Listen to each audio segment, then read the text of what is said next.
అవని తరపున మాట్లాడే వాళ్ళు ఎవరు లేరు అనుకున్నావేమో. అవనీకి నేనున్నా. ఇప్పటి నుంచి ప్రతి అయిన దానికి కాని దానికి అవని నేర్పిస్తే ఊకుండేదే లేదు. అన్నయ్య మరి నన్ని లెక్క లేకుండా మాట్లాడుతున్నాడు. ఆయన అన్నయ్యలో నేను ఇంత కోపం ఎప్పుడు చూసలేను. ఈ అవని పైకి కనబడదు గాని మా అన్నయ్యకి అన్ని లేనిపోని గిల్లలు చెప్పింటది. అందుకే మా అన్నయ్యకి ఇంత కోపం వచ్చింది. అమ్మా మహాతల్లి, ఇప్పుడు నీ కళ్ళు చల్లబడినాయా? నువ్వు హ్యాపీ కదా? మా అన్నయ్యకి అన్ని లేనిపోని గిల్లలు చెప్పి నన్ను బాగా తిట్టించినావు కదా. నీకు ఇంకా సిగ్గొచ్చలేదా? నువ్వు మనిషివే జంతువువే. ఒకసారి చెప్తే అర్థం కాదా? కిరణ్ కి మొత్తం నిజం చెప్పింది నేను. దీనిలో అవని తప్పేం లేదు. ఇంకా చెప్పాలంటే ఈ టైంలో గొడవలొద్దు, బాగుండదని అవని నన్ను కిరణ్ని బాగా బ్రతిమాలింది. కానీ నువ్వు చేసిన పనికి నీకు బుద్ధి చెప్పాల్సిందే కదా. ఏమి అవని, నీ నటన మామూలుగా లేదు కదా. లోపల మొత్తం నా మీద కుళ్ళు కుతంత్రాలు పెట్టుకున్నావు. పైకి మాత్రం ఏం ఎరగందానిలాగా నటిస్తున్నావు. అర్థమైంది, నాకు బాగా అర్థమైంది. నేను ఈ ఇంట్లో ఉండడం అవనికి అసలు ఇష్టం లేదు. అందుకే ఎట్లా గట్ల చేసి నన్ను ఇంట్లో నుంచి బయటకు పంపించాలని చూస్తుంది. ఆ ప్లాన్లో భాగంగానే నా మీద కావాలని మజ్జిగ పోసింది. నేను ఎలాగో గొడవ చేస్తా అని అవనికి బాగా తెలుసు. స్వప్న, ఏమో అని ఊకుంటున్నా కదా అని నోటికొచ్చినట్టు మాట్లాడొద్దు. నేను ఇప్పటికీ చెప్తా, నేను కావాలని నీ మీద మజ్జిగ పోసలేను. నువ్వే కావాలని నీ మీద పోసుకున్నావు. కావాలని మజ్జిగ నా మీద పోసుకోవడానికి నాకేం అవసరం? అవసరం కాదు, పగ. నీకి నా మీద ఉన్న పగ. అంతకంటే ముందు కరెంటు పోయిందని నాకి గాలి విసిరమని చెప్పినావు. కానీ నేను చెయ్యను అని కరాఖండిగా చెప్పినా. అది నీకు నచ్చలేదు. నీ మాటకి ఎదురు చెప్పినాను కోపంలో. కావాలని నాతో గొడవ పెట్టుకోవడానికి మజ్జిగ నీ మీద పోసుకున్నావు. అబద్ధం. అవని చెప్పేది మొత్తం అబద్ధం. నిజాలు ఎవరు చెప్తారో అబద్ధాలు ఎవరు చెప్తారో మాకు బాగా తెలుసులే. అంటే ఏంది మీ ఉద్దేశం? నేను చెప్పేటివంతా అబద్ధాలు, అవని చెప్పేటి వల్ల నిజాలనే? అంతేలే, ఎంతైనా మీరంతా ఒకటే. నేనే పరాయిదాన్ని. మీకి నాకంటే మీ కోడలే ఎక్కువ. నేనే సిగ్గు లేకుండా ఇంట్లో ఉంటున్నా. మొన్న నా మొగుడితో పాటు నేను కూడా ఊరికి పోయింటే బాగుండు. ఇప్పుడేమైంది? రేపే బయలుదేరు. చూడు స్వప్న, నువ్విప్పుడు వట్టి మనిషివి కాదు, ప్రెగ్నెంట్. అదొక్క కారణం వల్ల నిన్ను మెడబట్టుకొని బయటికి గెంటేస్తలేము. ఇంటి ఆడపిల్లవి, నీకు ఏం లోటు లేకుండా చూసుకుంటున్నాం. నువ్వు అడిగిందల్లా నీ కాళ్ళ దగ్గర పాడేస్తున్నాం. నువ్వు నీ బిడ్డ ఆరోగ్యంగా ఉండాలని అవనీని నీకు పని మనిషిని చేసినాము. రోజు నీకు ఒక బానిసలాగా నీకు సేవలు చేసుకుంటూ ఉంటది. అవని ప్లేస్లో అవని కాకుండా ఇంకెవరైనా ఉంటే నీకు సేవలు చేయడం కాదు కదా, నీ ముఖం కూడా చూడరు. అమ్మ కూడా నీకు నచ్చిన వంటలని చేసి పెడుతుంది. నీకు ఏ లోటు రాకుండా చూసుకున్నాక మేమందరం ఉన్నాము. ఇంకా నీకు ఏం తక్కువైంది? అవనీని అనవసరంగా ఎందుకు ఏడిపిస్తున్నావు? కావాలని ఎందుకు బాధ పెడుతున్నావు? దానికి ఎంత చెప్పినా వేస్తే. ఈ జన్మలో దానికి అవని మంచితనం అర్థం కాదు. వేరే కుటుంబాలలో పోయి చూడుపు ఒకసారి. ఇంట్లో కొత్త కోడలు అడుగుపెట్టిన నెల రోజులకే మొగుళ్ళని కొంగు కట్టేసుకుంటున్నారు. వాళ్ళ మొగుళ్ళకి కన్న తల్లిదండ్రులని ఆడపడుచులని దూరం చేస్తున్నారు. కానీ అవని అలాంటిది కాదు. మనందరినీ మంచిగా చూసుకుంటుంది. ముఖ్యంగా నిన్ను. వదిన అంటే అమ్మతో సమానం. అలాంటి వదిన పైన చేయి చేసుకునిక సిగ్గుండాలి. ఈ రోజు జరిగిన దాంట్లో ముమ్మాటికి నీదే తప్పు. చూడు స్వప్న, ఒకవేళ అవనిది నిజంగా తప్పున్నా నువ్వు అవని పైన చేయి చేసుకోకూడదు. ఆ హక్కు నీకు లేదు. ఏమైనా ఉంటే ఇంట్లో ఉన్న పెద్దవాళ్ళకి చెప్పాలి. ఎంతవరకు ఉన్న సమస్యని మాటలతోనే పరిష్కరించుకోవాలి. నేను ఎంత బుకాయించి మాట్లాడినా లాభం లేదు. నేను అవని పైన చేయి చేసుకున్నందుకు వీళ్ళకి మస్తు కోపం వచ్చింది. నేను ఇంకా వాదిస్తే వీళ్ళకి కోపం ఎక్కువైతుంది. నేనేదో సరదాగా నా మొగుంతో పాటు ఊరికి పోయేదాన్ని అన్నాను. ఆ మాటకి అమ్మ నిజంగంటే పొమ్మంటుంది. ఇప్పటికైనా నేను తగ్గి మాట్లాడకుంటే నష్టం నాకే. ఊకే తెగే వరకు లాగడం ఎందుకు? పాపం అవని. నేను ఇంటికి వచ్చేసరికి అవని బాగా ఏడ్చుకుంటూ గుసయింది. నువ్వు నమ్ము నమ్మకపో, ఇంతవరకు నేను అవని కళ్ళలో నీళ్లు చూసలేను. ఎప్పుడు ఏడవనవని ఈ రోజు ఏడ్చిందంటే ఏంది అర్థం? తన మనసు ఎంత బాధపడింటది. అయినా దానికేం తెలుసు? ఎప్పుడు అవతల వాళ్ళని బాధ పెడతానే ఉంటది. ఆ బాధ తన వరకు వచ్చే వరకు అర్థం కాదు. నన్ను క్షమించండి. తప్పు ఎవరిదైనా కావచ్చు. కానీ నేను అవని పైన చేయి చేసుకోకుండా ఉండాల్సింది. ఏంది నువ్వే అవనికి సారీ చెప్తున్నావా? అవునమ్మా, తప్పు నా వైపే ఉంది కదా, అందుకే సారీ చెప్తున్నా. సారీ చెప్పాల్సింది మాకు కాదు, అవనీకి. సారీ అవని. ఇంతసేపు తన తప్పేం లేదని వాదించింది. మళ్ళీ కొద్దిసేపటికే సారీ చెప్తుంది. ఈ స్వప్న ప్లాన్ ఏందో నాకు అర్థమైతలేదు. ఇప్పుడు సారీ చెప్పకపోతే దాన్ని ఇంట్లో నుంచి గెంటేస్తామనికేందేమో. అందుకే తప్పు తెలుసుకొని సారీ చెప్తుంది. లేకపోతే ఈ స్వప్న అంత ఈజీగా తగ్గే రకం కాదు. అవసరానికి తగ్గట్టు మాటలు మార్చేస్తుంది. చూడు స్వప్న, నా ఉద్దేశం నిన్ను తిట్టాలని కాదు, నిన్ను బాధ పెట్టాలని కాదు. ఇంకోసారి ఇలాంటి తప్పు చేయకూడదని. నీకు అర్థమైందని అనుకుంటున్నా. అర్థమైందన్నయ్య. ఇలాంటి తప్పు ఇంకెప్పుడు చేయను. ఈ స్వప్న అంత ఈజీగా తప్పొప్పుకునే రకం కాదు. ఆయన కూడా సారీ చెప్పిందంటే దానికి ఇంట్లో నుంచి బయటికోవడం ఇష్టం లేదు. అందుకు తెగే వరకు లాగకుండా సైలెంట్గా తప్పించుకేయింది. అవునమ్మా, నువ్వు చెప్పింది నిజమే. అవని, ఆ స్వప్నకి మేమిద్దరం కలిసి బుద్ధి చెప్పినాము. అది ఇంకెప్పుడు నీ జోలికి రాదు. ఇప్పటికైనా వచ్చి అన్నం తినమ్మా. నాకేం వద్దత్తయ్యా. చూడు రావని, పొద్దునుంచి ఏం తినలేదు. ఇప్పుడు కూడా తినను అని చెప్తుంది. అవని, ప్లీజ్ అండి, నన్ను ఇబ్బంది పెట్టొద్దు.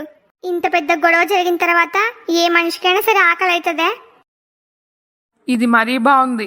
ఒకవేళ వారంలో 7 రోజులు గొడవ అయితే 7 రోజులు తినకుండా ఉపవాసం ఉంటావా? నోరు మూసుకుని వచ్చి అన్నం తిను. అయితే తినవు కదూ? సరే రా, ఇద్దరం కలిసి పస్తులు వండుకుందాం. మీరెందుకు తినకుండా వండుకోవాలి?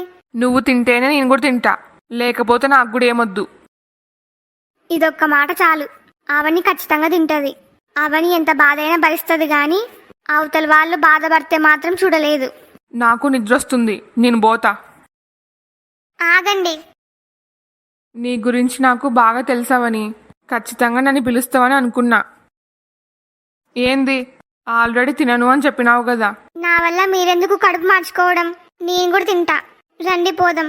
Good girl. ఇప్పటికే లేట్ అయింది, రండి వడ్డిస్తా.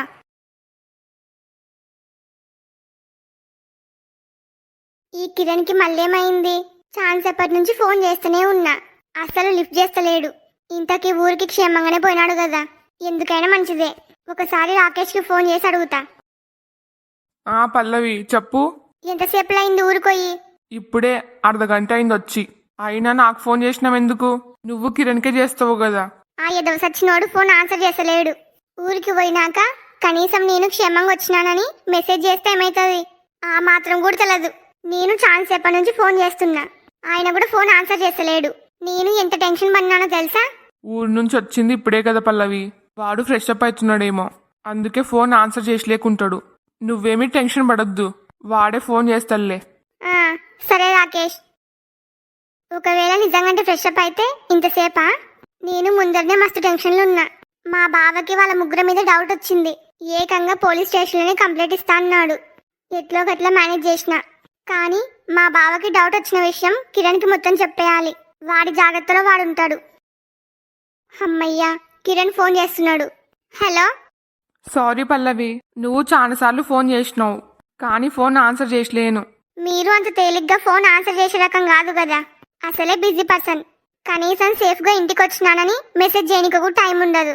సారీ పల్లవి, నేను మెసేజ్ చేద్దాం అనుకున్నాను, కానీ ఇంటికి వచ్చి రాగానే ఇంట్లో ఒక ప్రాబ్లం. ఏంది ప్రాబ్లమా? ఏమైంది? నా చెల్లెలు స్వప్నకి అవనికి గొడవ అయింది. ఆ గొడవలో నా చెల్లెలు అవనిని కొట్టింది. ఏంది కొట్టిందా? అవును పల్లవి, నేను ఇంటికి వచ్చేసరికి అమ్మ జరిగింది మొత్తం చెప్పింది. అవని అయితే నన్ను చూడగానే మరీ చిన్నపిల్లలాగే ఏడ్చింది. అయ్యో పాపం. నా చెల్లెలకి బుద్ధి చెప్పి ఇందాకే తిని మేడపైకి వచ్చిన. ఆ గొడవలో పడి నీ ఫోన్ ఆన్సర్ చేసలేను. It's okay Kiran. ఇంతకీ వాళ్ళిద్దరి మధ్యలో గొడవ ఏంది? ఇప్పుడు అదంతా చెప్పే ఓపిక నాకు లేదు. ఈరోజు బాగా అలసిపోయినా. కావాలంటే రేపు ఫోన్ చేసి చెప్తా. మా బావకి వీళ్ళ ముగ్గురు మీద డౌట్ వచ్చిందని ఇప్పుడు కిరణ్కి చెప్పాలా వద్దా? ముందన్న ఓపిక లేదు అంటున్నాడు. వద్దులే, ఎలాగో రేపు ఫోన్ చేస్తా అంటున్నాడు కదా. నేను కూడా రేపే చెప్తా. ఇప్పుడు చెప్పి కిరణ్ని ఇబ్బంది పెట్టడం, టెన్షన్ పెట్టడం కరెక్ట్ కాదు. ఏంటి సరేనా? సరే కిరణ్. రేపు నీకు ఒక ముఖ్యమైన విషయం చెప్పాలి. వీలు చూసుకొని రేపు మర్చిపోకుండా ఫోన్ చెయ్యి. అంత ముఖ్యమైన విషయమా? అవును కిరణ్. నిద్రపోయే టైంలో నిద్రపోకుండా ఇవాళటప్పుడు ఎవరితో మాట్లాడుతుంది? అది కూడా బయట సీక్రెట్గా. ఇంతకు కిరణ్ అంటే ఎవరు? ఫోన్లో కిరణ్ అంటుంది. కొంపదీసి ఈరోజు మా ఇంటికి వచ్చిన ముగ్గురులో ఒకరా? ఈ పల్లవి ప్రవర్తన చాలా తేడాగుంది. నాకు డౌట్ ఇంకెక్కువైతుంది. సరే అయితే రేపు మర్చిపోకుండా ఫోన్ చేస్తలే. సరే కిరణ్. బాయ్ పల్లవి, గుడ్ నైట్. బాయ్ కీర్తి, గుడ్ నైట్. ఇంతసేపు ఫోన్లో కిరణ్ కిరణ్ అని మాట్లాడింది. నన్ను చూడగానే మళ్ళీ కీర్తి అంటుంది. ఈ పల్లవి దగ్గర వేషాలు బాగానే ఉన్నట్టున్నాయి. నన్ను చూడగానే పేరు మార్చి చెప్పిందంటే ఏదో గూడుపుట అని నడుస్తుంది. నువ్వింగా నిద్రపోయలేవా? నా గురించి పక్కకు పెట్టు గాని, ఇంతకీ ఇవాళటప్పుడు నిద్రపోకుండా నువ్వేం చేస్తున్నావు ఈడ? అది నేను నా ఫ్రెండ్తో ఫోన్ మాట్లాడుతున్నా. ఏంది ఫ్రెండా? ఇంతకెవరు? కీర్తి అని నా క్లాస్మేట్. అవునా? కొంపదీసి నేను ఫోన్లో మాట్లాడింది మొత్తం విన్నాడా ఏంది? ఏదో మొత్తం తెలిసినోలాగా అవునా అని దీర్ఘం తీస్తున్నాడు. నీ ఫ్రెండ్కి వేరే పని పాట ఏం లేదా? నిద్రపోయే టైంలో ఫోన్ లేంది ఇంతకెందుకు చేసింది? తనకి పెళ్లి ఫిక్స్ అయిందంట. పెళ్లికి రమ్మని నన్ను ఇన్వైట్ చేయనీకి ఫోన్ చేసింది. అవునా? ఇంతకే ఊర్లో పెళ్ళి? అయినా అదంతా నీకెందుకు చెప్పాలి? ఏదో పెద్ద నా పైన మొత్తం హక్కు ఉన్నోలాగా మాట్లాడుతున్నావు. నేను ఫోన్లో ఎప్పుడు మాట్లాడితే నీకెందుకు, ఎవరితో మాట్లాడితే నీకెందుకు, ఎంతసేపు మాట్లాడితే నీకెందుకు? ఇదంతా నీకు అనవసరం. నీ హద్దుల్లో నువ్వు ఉండు. చేసేటివన్నీ ఎదువ పనులు. నేనేమన్నా అడిగితే నీకు అస్సలు సంబంధం లేదు, నా జోలికి రావద్దు అంటది. నా మీద కోప్పడి ఈ నుంచి పోయినంత మాత్రాన దీన్ని ఇంతటితో వదిలేస్తానికేందేమో. అంత లేదు. ఇంతకీ ఈరోజు మా ఇంటికి వచ్చిన ఆ ముగ్గురు ఎవరు? అసలు ఎందుకు వచ్చినారు? వాళ్ళకి పల్లవికి ఏమైనా సంబంధం ఉందా? ఫోన్లో మాట్లాడిన కిరణ్ ఎవరు? అసలు నాతో అబద్ధం చెప్పాల్సిన అవసరం ఏముంది? ఇవన్నీ ఎట్లయినా సరే కనుక్కొని తీరుతా. అసలు ఈ పల్లవి మనసులో ఏముందో తెలుసుకుంటా.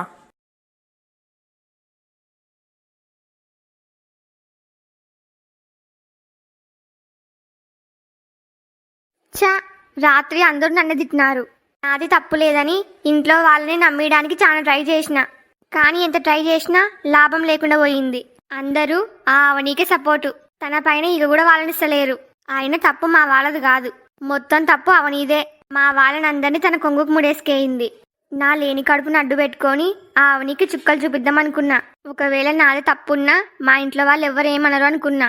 కానీ సీన్ రివర్స్ అయింది. నేను అనుకున్నదొకటి అయ్యిందొకటి. ఆఖరికి మా అమ్మ నన్ను ఇంట్లో నుంచి కూడా పొమ్మని చెప్పింది. నేను అస్సలు ఎక్స్పెక్ట్ చేసలేను. నేను అవనీని ఇంట్లో నుంచి తరిమేయాలంటే ఈ చిన్న చిన్న ప్లాన్లు సరిపోవు. ఏకంగా పెద్ద ప్లాన్ వేయాలి. ఏ స్వప్న, చెప్పు నాన్న. నేను చెప్పడం కాదు, నువ్వే చెప్పాలి. నేనేం చెప్పాలి? అసలు నీకు ఈ ఇంట్లో ఉండాలని ఉందా లేదా? అదేంటి నాన్న అట్లా అడుగుతున్నావు? నిన్న నువ్వు ఇంట్లో ఏదో పెద్ద గొడవ చేసినావంట కదా, అవని పైన చేయి చేసుకున్నావంట. నిన్న రాత్రి అమ్మ అన్నయ్య క్లాస్ తీసుకున్నారు. ఇప్పుడు నాన్న క్లాస్ తీయడానికి వచ్చినాడు. అవనీకి రక్షక భటులాగా ఇంతమంది ఉంటే అసలు నేను అనుకున్నది ఎప్పుడు సాధించాలి? నేను అవనీని ఒక్క మాట అంటే వీళ్ళ ముగ్గురు కలిసి నన్ను 30 మాటలు అంటారు. నా మొగుడుంటే ఇంకా ఎక్కువ. ఆయన ఆఫీస్కి పోయినందుకు నేను బతికిపోయినా. నీకు తినేదేమన్నా అరుగుతలేదా? అవనీని బాధ పెట్టకుండా, అవనీని ఇబ్బంది పెట్టకుండా ఒక్కరోజు అంటే ఒక్కరోజు కూడా ఉండలేవా? పాప మా పిచ్చిది, నీకు ఏమన్యాయం చేసింది? ఇన్ని రోజులు ఏమో అని ఊకున్నాం, కానీ నువ్వు అవని పైన చేయి చేసుకునే వరకు పోయినావంటే నిన్ను ఏమనాలో నాకు అసలు అర్థమైతలేదు. నన్ను క్షమించు నాన్న, తప్పు నాదే. నిన్న ఆల్రెడీ అవనికి సారీ చెప్పిన. ఇంకెప్పుడు అవని జోలికి పోను, అవని పైన చేయి చేసుకోను. ఈ బుద్ధి ఇప్పుడు కాదు, ముందరనే ఉండాలి. చూడు స్వప్న, ఇదే నీకు లాస్ట్ వార్నింగ్. నువ్వు అవనితో మంచిగా ఉండే పని అయితే ఇంట్లో ఉండు, లేకపోతే మీ ఇంటికి నువ్వు పో. ఎలాగో అల్లుడు కూడా నిన్ను ఇంటికి తొలుకొని పోతా అన్నాడు. కానీ మీ అమ్మనే వద్దు ఈయనే పెట్టుకుంటా అని చెప్పింది. నిన్న గొడవ జరిగినప్పుడు నేను ఇంట్లో లేను, లేకపోతే అల్లుడికి అప్పుడే ఫోన్ చేసేవాడిని, వచ్చి నీ పెళ్ళాన్ని నువ్వు తొలుకపో అని చెప్పేవాడిని. ఎలాగో బతికిపోయినావు. ఇప్పటి నుంచైనా ఒళ్ళు దగ్గర పెట్టుకొని ఉండు. ఓరి దేవుడో, ఇంట్లో వాళ్ళందరూ నా పైన దండయాత్ర చేస్తున్నారు. కన్న కూతుర్ని, వీళ్ళందరి దృష్టిలో గర్భవతిని. అయినా కూడా నన్ను మా ఇంటికి గంటేస్తా అని చెప్తున్నారు. అసలు ఆవని వీళ్ళందరికీ ఏం మందు పెట్టిందో ఏమో. అర్థమైంది కదా? అర్థమైంది నాన్న. ఇంక పోయి నుంచి. పాపం అవని ప్రాబ్లమ్స్ అవని కొందున్నాయి.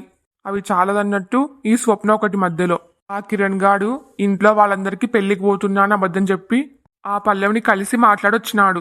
ఈ విషయం అవనికి తెలిస్తే పాపం పిచ్చిది ఏమైపోతుందో. అసలు నిన్న ఆడేం జరిగిందో ఒకసారి రాకేష్కి ఫోన్ చేసి కనుక్కుంటా. హలో రాకేష్. చెప్పండి అంకుల్. నిన్న మీరందరూ వెళ్ళిన పని ఏమైంది? పల్లవి వాళ్ళ ఊరికి పోయినారా? పల్లవితో కలిసి మాట్లాడినారా? ఆ పల్లవి మొగుణ్ణి వాళ్ళ అత్తమామని చూసినారా? ఆ పల్లవి ఇంకా నా కొడుకుని ప్రేమిస్తుందని అసలు వాళ్ళ ఇంట్లో వాళ్ళకి తెలుసా లేదా? హలో ఫ్రెండ్స్ అందరికి, ఈ వీడియో మీకు నచ్చిందా? నచ్చితే లైక్ చేయడం మాత్రం మర్చిపోవద్దు. అట్లనే ఈ వీడియోని మీ ఫ్యామిలీ అండ్ ఫ్రెండ్స్ కి షేర్ చేయండి. ఈ స్టోరీ యొక్క రాబోయే మిగతా పార్ట్స్ కోసం మా ఛానల్ ని ఇప్పుడే సబ్స్క్రైబ్ చేసుకోండి. వీడియోకి హైప్ చేయడం మాత్రం మర్చిపోవద్దు. మీరు హైప్ చేయడం వల్ల నా వీడియో ఇంకా ఎక్కువ మందికి రికమెండ్ అవుతుంది. మీ ఫీడ్బ్యాక్ ని కామెంట్ చేయండి. నాకు సపోర్ట్ చేయొచ్చు కదా please. Thanks. Thanks for watching. Bye bye.